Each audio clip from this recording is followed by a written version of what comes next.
Hello and welcome to Azad academy. मेरा नाम है आज़ाद और आज हम पढ़ेंगे लेखपाल के लिए बहुत ही इम्पोर्टेंट योजना, प्रधानमंत्री आवास योजना। लेकिन उससे पहले like and subscribe Azad academy. तो चलिए शुरू करते हैं। प्रधानमंत्री आवास योजना, ये तो अब है इसका नाम, लेकिन इससे पहले भी बहुत सारी योजनाएं चलाई गई थी गरीबों के आवास के लिए, घर गरीबों को सर पे छत देने के लिए। उससे पहले भी बहुत सारी योजना चलाई गई थी। उसमें एक है जो सबसे शुरुआत में शुरू करी गई थी, उसका नाम है इंदिरा आवास योजना, जिसका नाम अब नाम चेंज कर दिया गया है और कर दिया गया है प्रधानमंत्री आवास योजना। ये इस योजना की शुरुआत जो करी गई थी वो 1985 में शुरू करी गई थी। RLEGP की प्रोग्राम की उपयोजना थी। RLEGP जो कि rural landless employment guarantee programme जो था वो 1983 में शुरू करा गया था। 1983 में शुरू करा गया था, 1983 में। लेकिन बाद में क्या होता है, 1 अप्रैल 1989 में एक योजना चलाई जाती है, जवाहर रोजगार योजना, जिसके तहत जो है लोगों को, जो गरीब लोग थे, ग्रामीण लोग थे, उन्हें रोजगार उपलब्ध कराने की बात कही गई थी। तो उस जवाहर रोजगार योजना में जो है इन तीन तीन मतलब इस योजना को इंदिरा आवास योजना और मिलियन वेल्थ स्कीम और ऑपरेशन ब्लैक बोर्ड, इन तीनों योजनाओं को जवाहर रोजगार योजना का अंग बना दिया गया। जवाहर रोजगार योजना में जो है ये तीन जो स्कीम हमने इसके अंडर ली है, इन तीनों की यदि हम बात करें तो ये जैसे कि इंदिरा आवास योजना की बात करें तो ये तो 1985 में शुरू ही की गई है, 1985 में। लेकिन मिलियन वेल्थ स्कीम जो थी ये 1988 में शुरू करी गई थी और ऑपरेशन ब्लैक बोर्ड ये 1990-91 में शुरू करी गई थी, ऑपरेशन ब्लैक बोर्ड।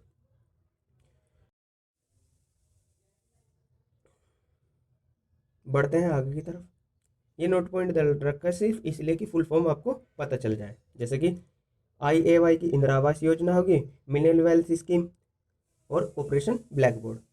अगर जो हम बात करें इंदिरा आवास योजना की, जो मतलब जवाहर रोजगार योजना का जो पैसा अलॉट होता था, जो इसके लिए फंड अलॉट होता था, उसका 6% इंदिरा आवास योजना को जाता था। मतलब 6% तो इसका हो गया और बाकी बचा 94% इन दोनों को जाता था।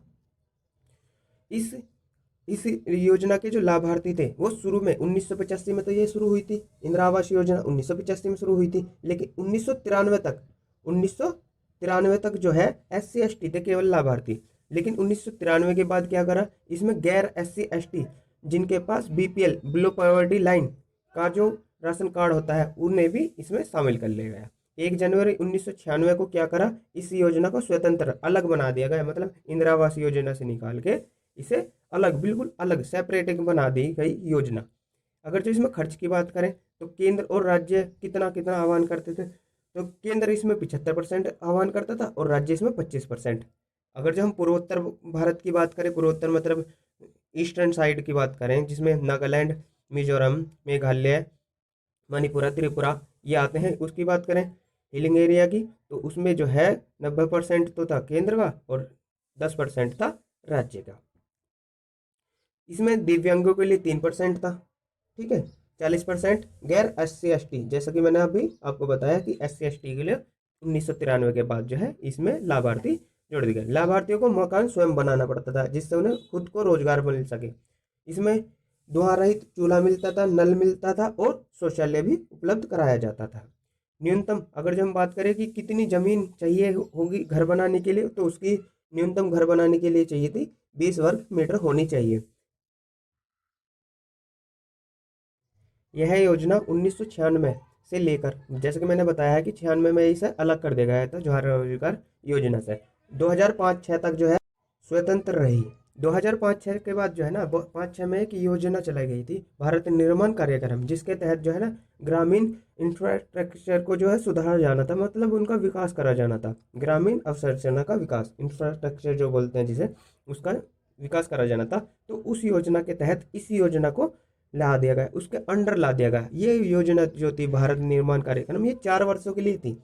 और इसमें जो है मतलब इंदिरा आवास योजना तो थी, इसके अलावा भी और मतलब अन्य योजनाएं भी थी, जैसे टेलीफोन सुधारना था, उसमें सड़क निर्माण करना था, प्रधानमंत्री ग्राम सड़क योजना।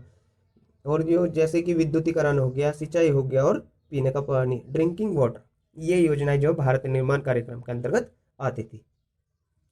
इंदिरा आवास योजना के अंतर्गत होम स्टडी योजना शुरू करी गई। मतलब होम स्टडी योजना कैसी योजना थी, मतलब ऐसे परिवार जिनके पास जमीन नहीं थी, घर बनाने के लिए जमीन नहीं थी, ऐसे ग्रामीण बीपीएल परिवार जिनके पास घर बनाने के लिए जमीन नहीं थी, उन्हें जो है होम स्टे योजना के तहत 10,000 रुपये उपलब्ध कराए जाते थे।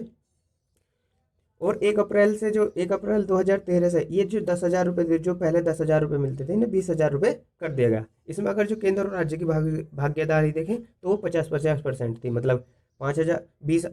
अब इस टाइम जो है 10,000 रुपये तो देती है केंद्र सरकार और 10,000 रुपये देती है राज्य सरकार। इसी का नाम चेंज करके जो इंदिरा आवास योजना थी, इसी का नाम चेंज करके कर दिया गया क्या, प्रधानमंत्री आवास योजना। प्रधानमंत्री आवास योजना जो 20 नवंबर 2016 को लॉन्च हुई और प्रभावी हुई थी 1 अप्रैल 2016 से। कौन सा मंत्रालय, कौन सा था, ग्रामीण विकास मंत्रालय के तहत। इसका लक्ष्य क्या था, 2022 तक 2.95 करोड़ घरों का निर्माण कराना गाँव में। लेकिन इसका लक्ष्य प्राप्त कितना हुआ, 1.63 करोड़ घर बनाए गए 5 वर्षों में इतने। अब इसका विस्तार कर दिया गया है 2024 तक। अगर जो खर्च की बात करें तो वही, मतलब प्रधानमंत्री आवास योजना के तहत, पहले जो था इंदिरा आवास योजना के साथ तहत था वो 75-25, लेकिन अब प्रधानमंत्री आवास योजना के तहत खर्च कितना कर दिया गया, वो केंद्र देगा 60% और राज्य देगा 40%। वहीं पूर्वोत्तर राज्यों के लिए कितना है, पूर्वोत्तर राज्य के लिए जितना पहले था 90-10, इतना ही अब इस टाइम है प्रधानमंत्री आवास योजना के तहत।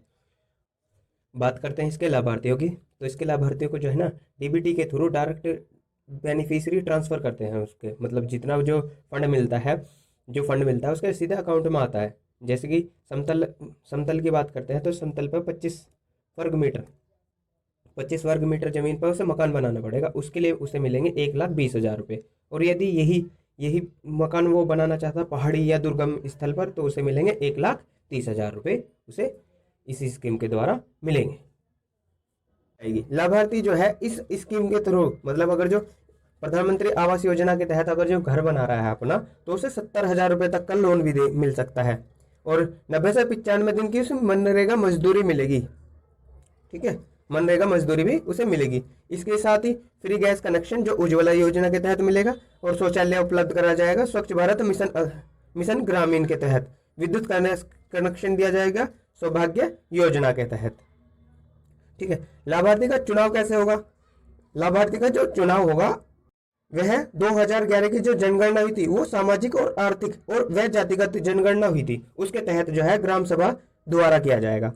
और आखिरी में इसके लिए 2 ऐप, एक तो ऐप बनाई गई है जिसका नाम है आवास ऐप है, और एक मैनेजमेंट सॉफ्टवेयर बनाया गया है जिसका नाम है आवास सॉफ्ट। इस योजना का जो बजट है वो 27,500 करोड़ रुपए है। इसी के साथ हमारी प्रधानमंत्री आवास योजना यहीं समाप्त होती है। मिलते हैं अगले वीडियो में। Thank you so much.